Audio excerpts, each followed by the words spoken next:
민수기 22장 18절에서 20절입니다. 다 같이 일어나셔서 한 목소리로 같이 읽겠습니다. 시작.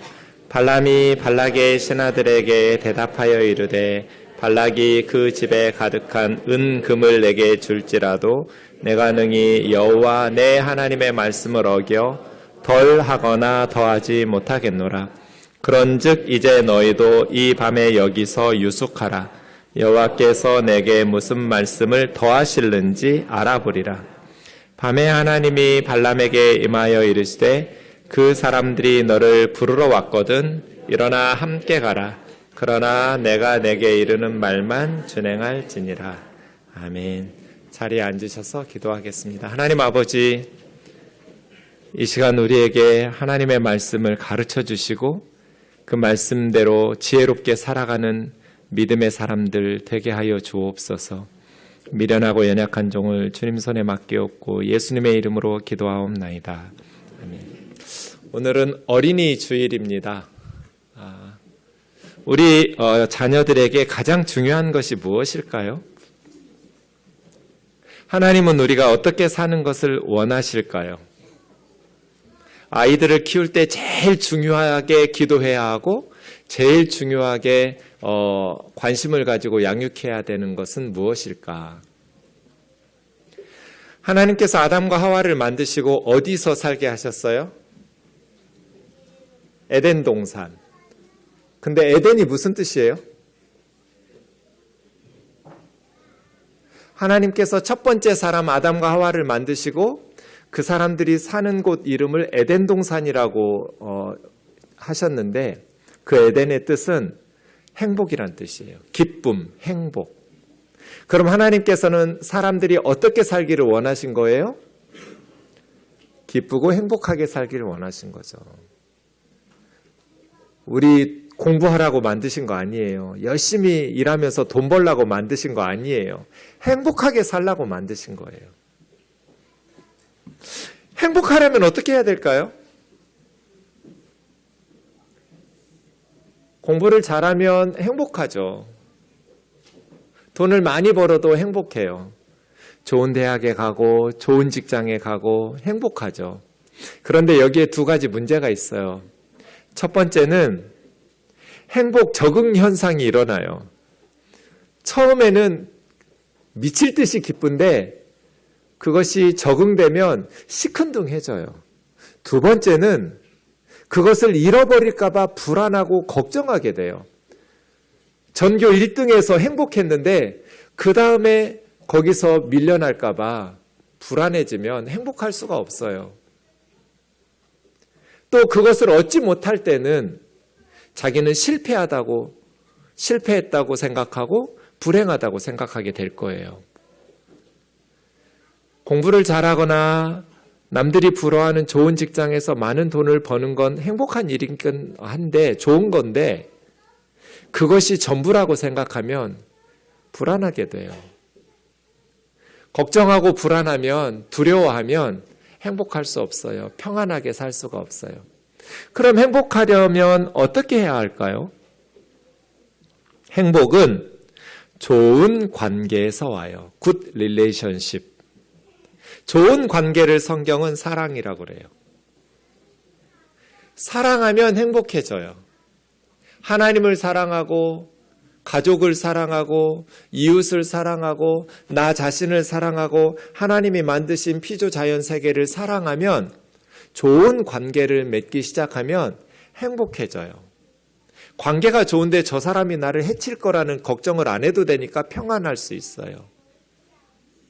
그래서 영원한 행복은 좋은 관계에서 와요. 아이가 처음에 세상에 태어나면 불안해요. 그러니까 갓난아이들은 울어요. 엄마 뱃속에서 편안하게 있었는데 갑자기 세상에 태어나면서부터 아이는 불안하니까 울어요. 또 배가 고파도 울고 엉덩이에 뭐가 이렇게 축축하고 뭐 냄새 나는 게 생겨도 불쾌하니까 울어요. 그때마다 누군지는 모르는데 따뜻한 목소리로 부드러운 손길이 다가와서 자기를 안아주면서 자기 불쾌한 거를 해결해 주면 아이가 그것이 반복되면 아, 이 세상도 그렇게 두려워하지 않아도 되나 보다. 살만한 곳인가 보다. 이렇게 마음이 점점 안정이 될 거예요. 그렇죠? 그래서 할머니들이 해서는 안 될 일이 있어요. 아이가 울면 바로 그 불안하고 두려운 걸 해결해 주지 않고 아우 나중에 목소리 좋아지겠다 울게 내버려둬라 이러면 안 돼요. 아이는 지금 불안하고 두려워서 울고 있는데 목소리 좋은 게 이게 웬 말이에요 이게. 어떤 분들은 아이를 막 위에다가 번쩍번쩍 들으면서 던지기를 해요. 애가 공이에요? 얼마나 불안하고 두렵겠어요. 그런 일은 절대로 하면 안 돼요. 좋은 관계는 우리를 평안하게 해요. 두려웠는데 우리는 처음에 세상에 태어날 때부터 불안하고 두려웠는데 좋은 관계가 따뜻하고 부드러운 손길과 그 목소리가 우리를 평안하게 해요. 두려움을 우리 마음에서 몰아내게 돼요. 그런데 마땅히 나에게 사랑을 베풀어 주어야 될 대상이 어렸을 때는 부모와 가족들이고 크면 친구들이고 더 크면 배우자이고 늙으면 자녀들이고 나에게 사랑을 베풀어 주어야 할 대상이 나에게 사랑을 베풀지 않으면 사람은 마음이 불안해져요. 그래서 마음이 건강해지지 않기 때문에 힘들게 그 아이는 인생을 살아가야 돼요. 제가 청년들을 교회에서 20년 넘게 가르쳤어요. 청년들을 가르치다 보면 저는 청년 때 만났잖아요. 그 아이의 어린 시절은 본 적이 없어요. 그 부모를 본 적도 없어요. 그런데 오랫동안 청년들을 교회에서 가르치다 보니까 안 봐도 알겠어요. 어린 시절이 어땠는지. 그리고 부모가 어떤 사람들이었는지를 알 것 같아요. 그리고 얘기해 보면 거의 정확해요.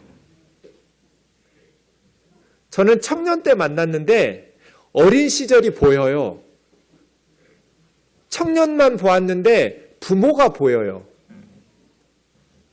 어릴 때부터 사랑을 흡족하게 받았던 청년들은 건강하기 때문에, 마음이 건강하기 때문에 그냥 건강하게 인생을 살아가요. 불안하지 않아요.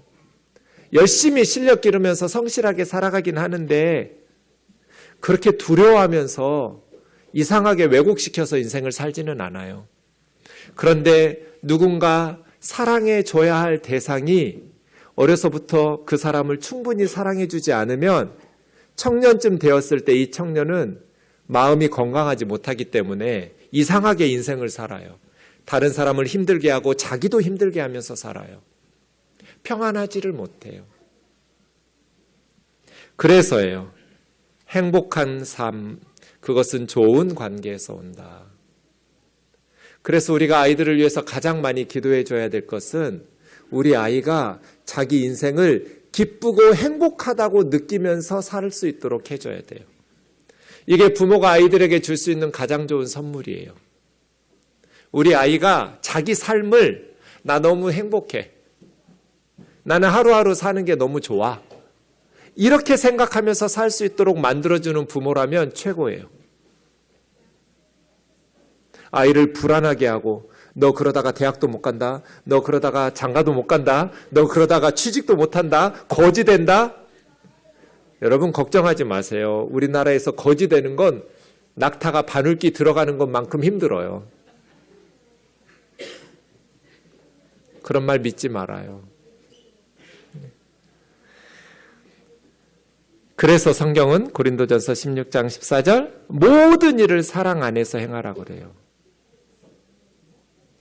모든 일을 사랑 안에서 행하라고. 애들 떠들을 때 사랑으로 쓰다듬어줘야지 꼬집으면 안 돼요. 지금 이 순간. 모든 일을 사랑 안에서 행하라고. 아이는 떠드는 게 정상이에요. 놔두세요. 자녀들아, 우리가 말과 혀로만 사랑하지 말고 행함과 진실함으로 하자. 사랑이라는 건 말로만 사랑한다고 해서 진짜 사랑 아니에요. 행함이 진실한 사랑이죠. 아빠가 나를 사랑해서 아빠가 어떻게 행동하는가? 엄마가 나를 사랑해서 어떻게 행하는가? 말로만 사랑한다고 하는 건 진짜 사랑이 아니래요. 말로도 사랑한다고 해야죠. 그런데 진실한 사랑은 행함으로 진실하게 해요. 오늘 이제 발람 스토리에 대해서 이야기할 텐데 민수기 22장에서 24장까지 발람 이야기가 나와요. 굉장히 길게 써 있어요. 22장에서 24장까지 길게 이 내용을 썼다는 건 중요하다는 뜻이에요. 22장 1절에 보면 이스라엘 백성들이 모압이라는 나라, 모압 평지에 왔어요. 요단강 동쪽이에요. 이제 40년 동안 광야 생활이 끝나고 요단강만 건너면 하나님이 약속하신 가나안 땅에 들어가는 거예요. 그런데 지도를 좀 확인하고 볼게요. 빨간 원이 어디일까요? 저기가 애굽이에요. 이집트. 이스라엘 백성들은 저 애굽에서 나왔어요. 그리고 파란 원은 어디예요? 저기가 시내산이에요. 거기서 십계명을 받고 율법을 받았어요. 1년 동안 시내산에 머물면서 십계명과 말씀을 배운 이스라엘 백성들은 녹색으로 올라갔어요. 녹색 원은 어딜까요? 이스라엘 가나안 땅 바로 밑에 있는 도시인데 바란 광야의 가데스 바네아라는 도시예요. 거기서 12명의 정탐꾼을 보냈어요. 가나안 땅으로. 정탐꾼이 며칠 동안 이스라엘 가나안 땅을 정탐하고 돌아왔어요? 40일 동안. 그런데 10대 2로 나누어졌어요. 여호수아와 갈렙 두 정탐꾼은 들어가자, 하나님이 주신 땅으로. 그런데 나머지 10명의 정탐꾼은 가면 우리는 죽는다. 견고한 성읍에 너무나 거인들이 있었는데 우리는 메뚜기 같더라. 그래서 이스라엘 백성들이 그 10명의 정탐꾼의 말을 듣고 차라리 광야에서 죽자, 애굽으로 돌아가자, 모세는 죽이고 다른 지도자를 세우고 광야에서 죽거나 애굽으로 돌아가자, 밤새도록 울면서 그렇게 들어가지 않겠다는 거예요. 그래서 하나님께서 40일 정탐한 걸 하루를 1년으로 계산해서 40년 동안 이스라엘 백성이 광야에서 헤매게 하셨어요. 그래서 1년 동안 시내산에 있었으니까 38년 동안 광야를 헤매다가 모압으로 온 거예요. 모압 평지. 거기서 한 1년 가까이 머물면서 준비하고 요단강 건너가거든요. 그래서 총 광야 생활이 40년이에요. 노란 원이 모압이에요. 모압. 이제 여리고 맞은편 모압 평지에 와서 가나안 땅 건너가면 돼요. 이스라엘 백성들이 그렇게 많은 나라를 전쟁에서 승리하면서 모압까지 올라오니까 모압 왕 발락이라는 사람이 불안하고 두려웠어요. 그래서 2절 보니까 이스라엘 사람들이 아모리 사람들에게 행한 것, 아모리 사람들과 전쟁에서 이긴 것을 보고 모압 왕 발락이 심히 두려워했대요. 왜냐하면 아모리라는 나라는 모압을 쳐서 이긴 나라거든요. 모압 왕이 생각할 때 자기들과 전쟁에서 이겨가지고 도시들을 빼앗아간 아모리 족속을 이스라엘은 이겨버렸으니까 이제 이스라엘에 의해서 모압은 망했구나 라고 생각하면서 모압 왕 발락이 무섭고 두려워했어요.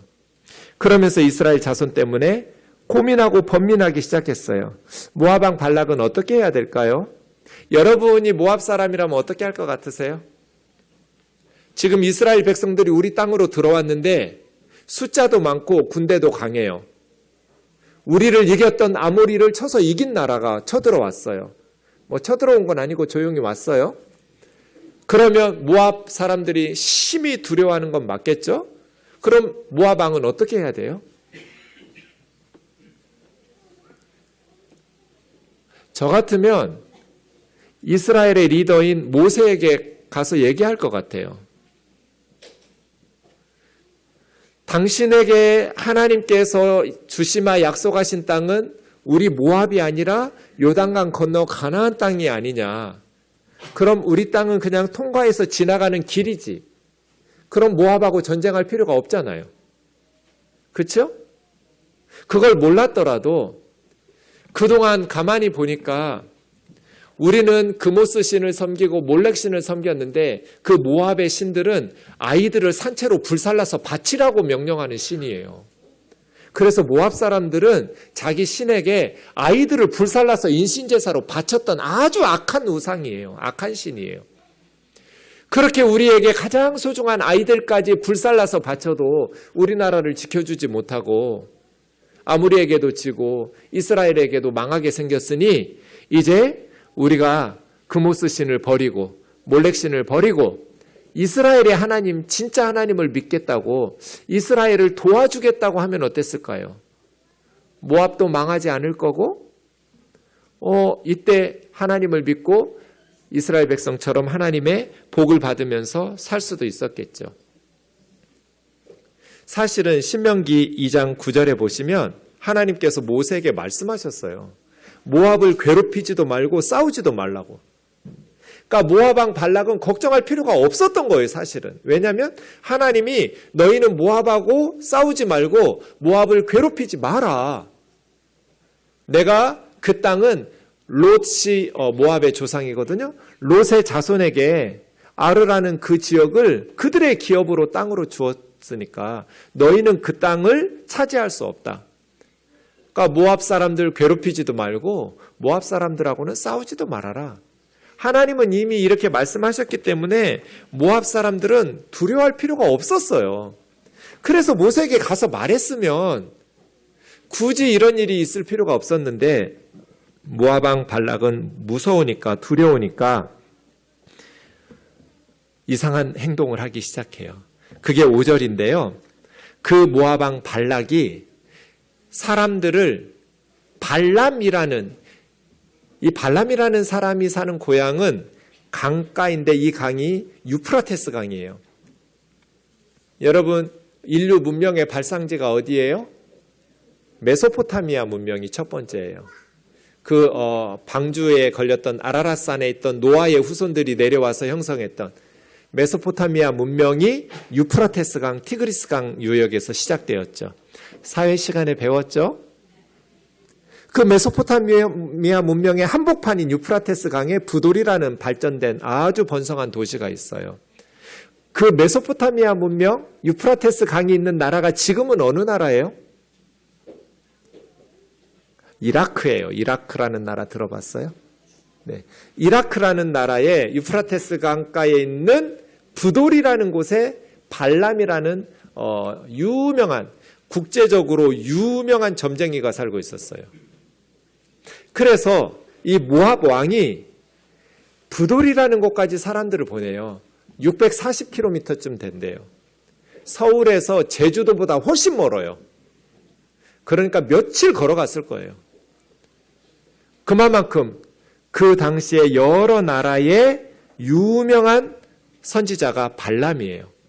이 사람을 왜 데리고 오게 했냐면 6절에 보면 나를 위해서 이스라엘 백성을 저주 좀 해달라고. 내가 들어보니 당신이 복을 비는 백성들은 복을 받고 당신이 저주하는 백성들은 저주를 받던데 우리 모압을 위해서 이스라엘 좀 저주해달라고. 빨리 모압으로 와서 이스라엘 사람들 좀 저주해달라고. 그래서 복채, 돈을 가지고 사람들에게 발람 모압으로 모셔오려고 보낸 거예요. 그래서 이 발람이라는 사람이 그럼 오늘 밤에 하나님이 뭐라고 말씀하시는지 들어보자. 이스라엘 이야기니까 이스라엘의 신 여호와께서 나에게 말씀하시는 대로 전달할 테니까 오늘 밤에 여기서 자라고. 그래가지고 자고 있는데 이제 하나님께서 발람에게 나타나셨어요. 너와 함께 온 그 사람들 누구냐고. 그랬더니 모압 왕 발락이 저에게 보낸 사람들인데요. 그 모압 왕 발락이 자기한테 와가지고 저주 좀 해달라고 그랬습니다.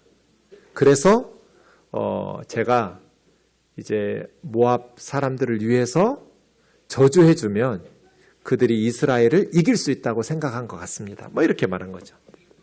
그래서 하나님께서 12절처럼 말해요. 세 가지 말씀하셨어요. 발람아, 너는 그 사람들과 함께 모압으로 가지 마라. 그들과 함께 가지 마라. 두 번째, 이스라엘 민족을 저주하지 마라. 세 번째, 그 민족 이스라엘 백성들은 복을 받은 민족이다. 아주 그냥 정확하게 말씀하셨어요. 뭐 해석이 어렵지 않죠? 애매모호하지도 않아요? 가지 마라. 모압으로 그들과 함께 가지 말고 이스라엘 백성들 저주하지도 말고 이스라엘 백성들은 복을 받은 민족이니까 그들을 저주하면 안 된다. 네. 하나님께서 가지 말라고 그랬는데 가면 어떻게 돼요? 네, 뭐 문제가 생기겠죠. 저주하지 말라고 그랬는데 저주하면 어떻게 되겠어요? 네, 문제가 생기겠어요. 큐티를 잘한 우리 어린이는 이미 뒤에 내용을 알고 있어요. 죽어요.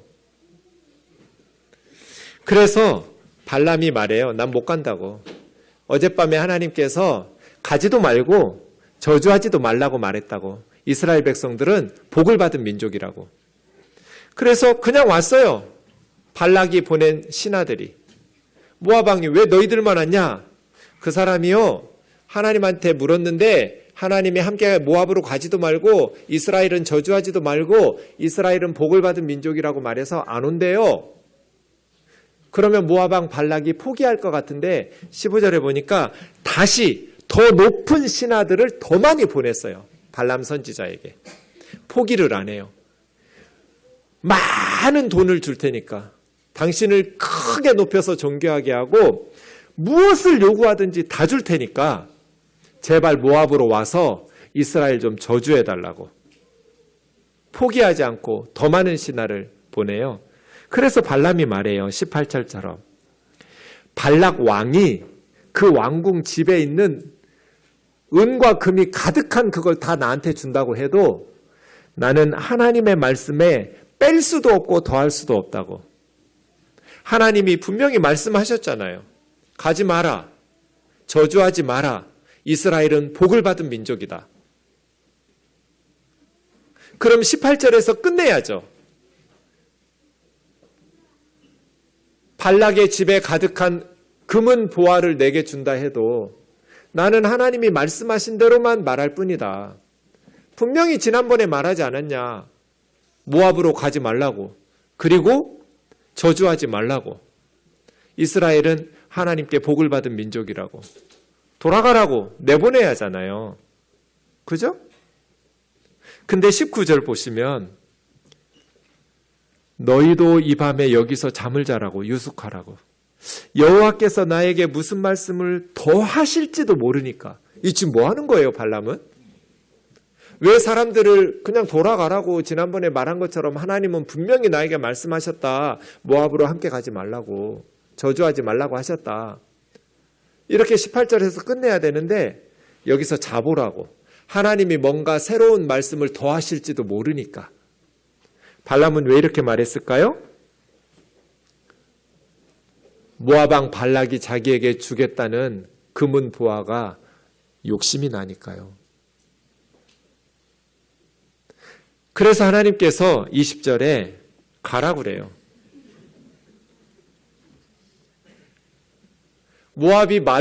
발람이 입으로는 말로는 하나님의 말씀에 더할 수도 없고 뺄 수도 없다라고 말하면서 가지 말라고 하셨다. 저주하지 말라고 하셨다. 그 민족은 복을 받은 민족이라고 말씀하셨다. 이렇게 말로는 말하는데 자기는 하나님 뜻대로 해야 된다고 말하는데 지금 이 아이처럼 길바닥에 뒹굴면서 울어요. 왜? 모압 왕 발락이 그 집에 가득한 금은 보화를 줄 텐데. 돈 욕심이 나기 때문에. 그래서 하나님께서 일어나 함께 가라고 그래요. 가기는 가는데 내가 너에게 하는 말만 그대로 전달하고 준행하라고 지키라고 이야기합니다. 그래서 발람이 가는데 3번을 반복해서 모압 왕 발락과 발람이 하나님 앞에 번제를 드려요. 7개의 번제단을 쌓아놓고 소 한 마리, 양 한 마리 이렇게 7번을 반복해서 하나님 앞에 짐승제사를 드리고 하나님 앞에 저주할 수 있도록 요구하는데 하나님께서 이스라엘을 저주하지 못하게 하시고 오히려 축복의 말만 하게 하세요. 그걸 3번을 반복했어요. 소와 양 42마리를 바쳐가면서 번제단을 21개를 쌓아가면서 하나님 앞에 번제를 드리고 정성을 다해서 그렇게 희생제사를 드렸는데도 하나님이 발람 선지자에게 이스라엘을 저주하지 못하고 반대로 축복하는 말만 반복하게 하셔요. 어떤 식이냐면 24장 5절에서 7절을 보시면 이게 발람 선지자가 하는 말이에요. 지금 모압 왕 발락과 모압의 신하들이 듣고 있는데 야곱이여 내 장막들이 이스라엘이여 내 거처들이 어찌 그리 아름다운고 그 벌어짐이 골짜기 같고 강가의 동산 같으며 여호와께서 심으신 침향목들 같고 물가의 백향목들 같도다. 그 물통에서는 물이 넘치겠고 그 씨앗은 많은 물가에 있으리로다. 그래서 시냇가에 심은 나무처럼 씨앗들이 열매를 맺고 자라나는 거예요. 그 왕, 이스라엘의 왕은 아각보다도 높으니, 아각은 그 시대의 가장 높은 아모리의 왕이에요. 그 아모리의 왕 아각보다도 더 크고 높고 존귀한 이스라엘 왕이니 이스라엘이라는 나라는 흥왕하리로다. 지금 금은 보화를 약속하고 돈을 주겠다고 약속하면서 이스라엘 좀 저주해달라고 그랬더니 이렇게 축복하고 있어요. 이 발람 선지자는 아무리 많은 돈을 준다고 해도 하나님께서 이스라엘을 저주하지 못하도록 막으신 거예요. 그래서 아무리 반복해서 이스라엘을 저주하려고 해도 저주를 할 수 없어서 그냥 발람은 자기 집으로 돌아갔어요. 모압 왕 발락도 아무것도 할 수 없었어요. 그런데 이 발람 이야기가 끝나면서 25장에 가면 이런 내용이 나와요. 이스라엘이 시딤이라는 곳에 있을 때, 여기 모압인데요. 이스라엘 남자들이 모압의 여자들과 음행하기를 시작해요. 그래서 모압의 여자들이 이스라엘 남자들을 자기 신들에게 제사할 때 초대해가지고 같이 먹고 그 신들에게 이스라엘 남자들이 우상에게 절하게 만들어요. 이것을 바알 보올이라는 신에게 엎드려 절했다는 거예요. 요한계시록 2장에 보면 이 버가모 교회라는 교회를 책망하실 때 너희에게 두어 가지 책망할 것이 있는데 거기 발람의 교훈을, 너네 교회에 발람을 따르는 사람들이 있다. 발람이 발락이라는 모압 왕을 가르쳐서 이스라엘 자손 앞에 걸림돌을 놓아 우상의 제물을 이스라엘 사람들이 먹게 만들고 또 모압 여자들과 간음하게 만들었다.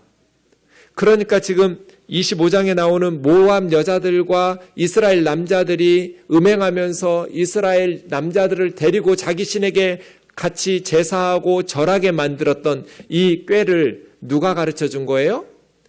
발람 선지자가 가르쳐 준 거예요. 이스라엘을 저주하라고 데려왔는데 하나님께서 축복하도록 말씀하셔가지고 저주는 못하고 3번이나 반복해서 노력했는데도 축복의 말만 하고 돌아가면서 모압 왕 발락에게 이렇게 하면 이스라엘의 하나님이 심판할 거야. 어떻게 하냐면 모압의 이쁜 여자들을 이스라엘 남자들한테 유혹하게 만들어. 그러면 이스라엘 남자들이 모압 여자들한테 넘어와가지고 모압 여자들이 시키는 대로 할 거야. 그러면 모압의 신에게 절하게 하고 거기서 함께 제사 드리면서 먹고 마시게 하면 돼. 그러면 하나님이 이스라엘을 심판할 거야. 이렇게 악한 꾀를 가르쳐 준 거예요. 예나 지금이나 남자들은 철이 없어요. 가정이 파괴되는 줄도 모르고 하나님의 징계로 죽는 줄도 모르고 이 모압 여자들에게 빠져든 거예요. 이스라엘의 리더들이. 그래서 전염병이 들어서 24,000명의 이스라엘 사람들이 죽었어요. 이 발람의 꾀 때문에. 발람이 모압 왕 발락에게 주었던 이 악한 계획 때문에 이스라엘의 24,000명의 리더들이 죽고요. 하나님의 진노가 이스라엘 백성들에게 임하게 되었어요. 이렇게 악한 꾀를 가르쳐준 발람은 어떻게 됐을까요? 31장 8절에 보면 칼에 죽었어요. 여호수아의 군대가 그 부돌까지 쫓아가서 발람을 칼로 처단했어요. 하나님께서 12절에 분명히 말씀하셨잖아요. 가지 마라. 이스라엘 저주하지 마라. 그 백성은 복을 받은 자들이라고. 그런데 발람은 굳이 가고 싶어서 돈 때문에 금은 보화가 탐나니까 모압에 가가지고 이스라엘 백성들을 멸망시킬 수 있는 악한 꾀를 왕에게 가르쳐주면서 어리석고 고집센 발람 결국은 칼에 죽었잖아요. 12절 말씀에 순종했더라면 모압에 가지 않았더라면 죽지 않았을 거예요. 우리는 어떻게 살아야 될까요? 로마서 12장 2절 같이 읽겠습니다. 시작.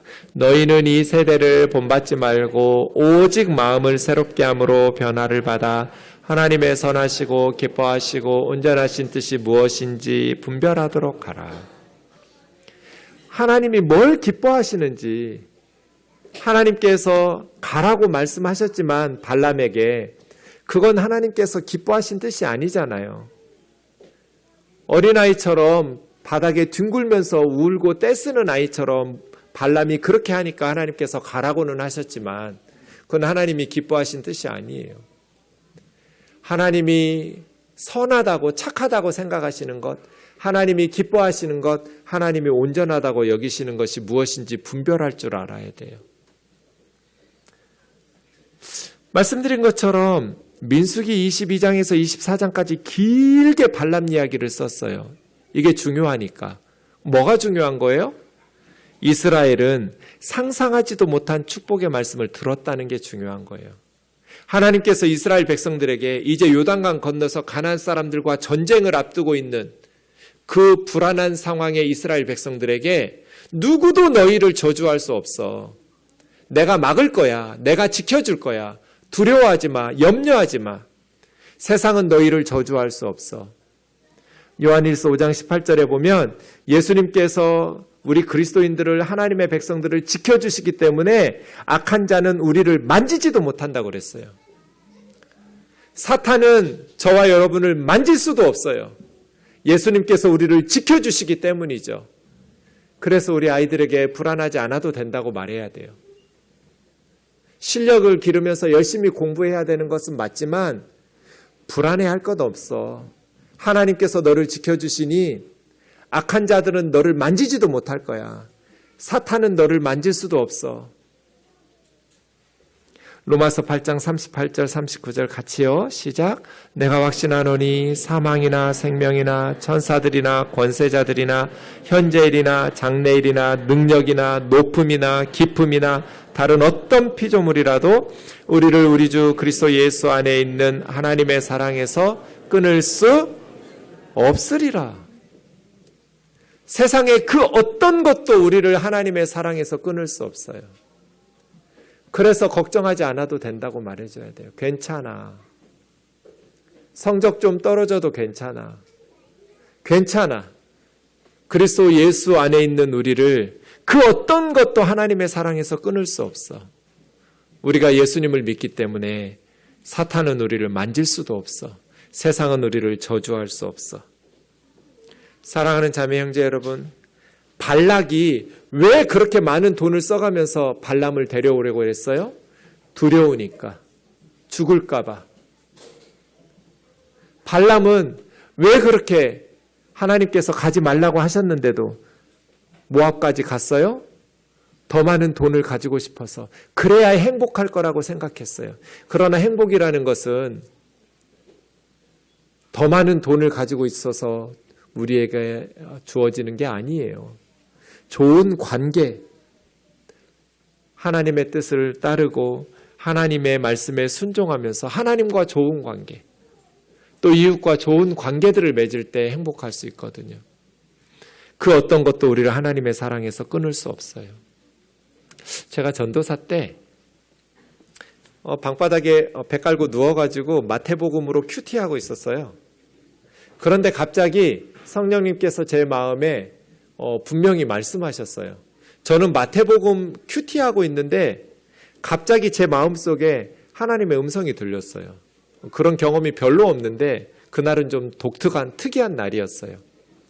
준경아, 너 나한테 사랑받으려고 노력하지 않아도 돼. 그렇게 말씀하셨어요. 제가 무슨 생각을 했냐면 저 칼빈주의자거든요. 그렇죠. 이신칭의, 믿음으로 의롭다함을 얻지 내가 뭐 착하게 노력해서 구원받는 것도 아니고 하나님의 사랑과 인정을 받는 건 아니지. 그런 생각이 들어서 알아요 주님 그랬어요. 근데 주님이 못 들으신 척하면서 똑같이 반복하셨어요. 준경아, 너 나한테 사랑받으려고 노력하지 않아도 돼. 제가 안다니까요 주님? 그랬어요. 그랬더니 세 번째 말씀하셨어요. 너 나한테 사랑받고 인정받으려고 노력하지 않아도 돼. 그때 어린 시절부터 파노라마처럼 제가 살아왔던 것이 머릿속으로 휙 지나갔어요. 어려서부터 저는 늘 사람들한테 인정받고 칭찬받으려고, 하나님한테도 사랑받고 인정받으려고 얼마나 온몸에 힘을 주면서 노력하면서 살았는지 몰라요. 혹시라도 버림받을까 봐, 혹시라도 사랑받지 못할까 봐,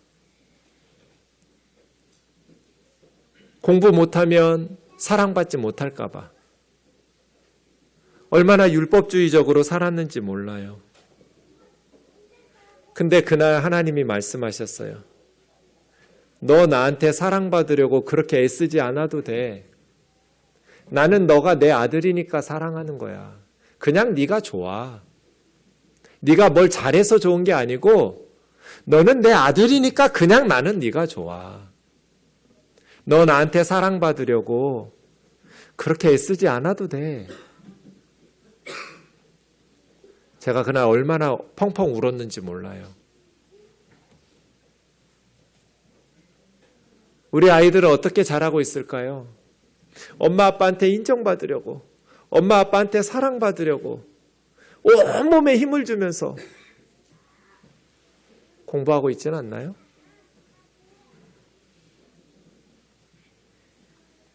우리 남편은 어떻게 살고 있을까요?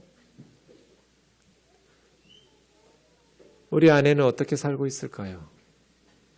하나님께서 그리스도 예수 안에 있는 하나님의 사랑에서 그 무엇도 우리를 하나님의 사랑을 막도록, 하나님이 우리를 사랑하지 못하도록 끊을 수 있는 건 없다.